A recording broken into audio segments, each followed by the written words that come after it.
বসু গার্ডেনারে আপনাদের সবাইকে আমন্ত্রণ। আগের একটা ভিডিওতে দেখিয়েছিলাম ইন্ডিয়ান সিকি মুসাম্বি কমলা লেবু, সেটা দেখিয়েছিলাম পুরো ন্যাড়া, সবে কচি কচি পাতা আসছে।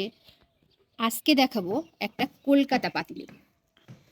এই গাছটিতে প্রচুর পরিমাণে ফুল এসছে। এটাও কিন্তু গাছ পাতা সমস্ত ঝরিয়ে দিয়েছিল। ঝরিয়ে দেওয়ার পরে তোমরা সবাই দেখতেই পাবে প্রচুর পরিমাণে পাতা নেই নিচের পোর্শনে, কিন্তু কড়ি আছে। আর এরকম ছোট ছোট ফুল, একদম এই যে ছোট ছোট ব্রাঞ্চ বেরোচ্ছে, এখানে প্রচুর পরিমাণে দেখা যাচ্ছে। এখন এতে প্রতিনিয়ত বুঝে শুনে জল দিতে হবে। ওভার ওয়াটারিং হয়ে গেলেও ফুল ঝরে যাবে, আবার একেবারে কম জল হলেও ফুল ঝরে যাবে। এর জন্য জলের যে পরিমাণটা সেটা ঠিক রাখতে হবে। প্লাস এতে ফাঙ্গিসাইড স্প্রে করতে হবে, কিন্তু ফাঙ্গিসাইডগুলো যাতে খুব কড়া প্রকৃতির না হয়, যাতে ফুলের পরাগ সংযোগটা ঘটাতে পারে কীটপতঙ্গরা, সেরকম ধরনের ফাঙ্গিসাইড সঙ্গে পিজিআর স্প্রে করতে হবে। এই পিজিআর স্প্রে করলে ফুল থেকে যে ফলের ছোট ছোট দানা সেটা খুব সহজেই বেঁধে যাবে। এখানে গাছের গোড়ায় এত কিছু কি খাবার দেওয়া?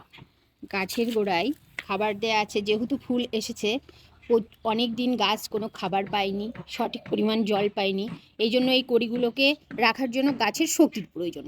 সেজন্য এখানে 0050, একটু লাল পটাশ আর হাড়ের গুঁড়ো, এগুলো মিশিয়ে, বোরন আছে একটু, বোরন দেয়া, এগুলো মিশিয়ে এই গাছের গোড়ায় দিয়ে রেখেছি।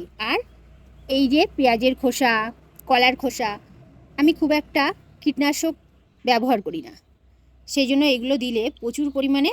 আচ্ছা, এখানে সব শাড়ি হচ্ছে সব জৈবিক, তাই তো? কিছু কিছু কীটনাশক আছে, আচ্ছা, যেমন 0050, বোরন, এগুলো তো কীটনাশক আছে, কিন্তু সঙ্গে কলার খোসা, পেঁয়াজের খোসা, এগুলো দিলে ওই গাছের ওই পটাশের ঘাটতিটা কিছুটা পূরণ হবে, সেজন্য এগুলো দেয়া।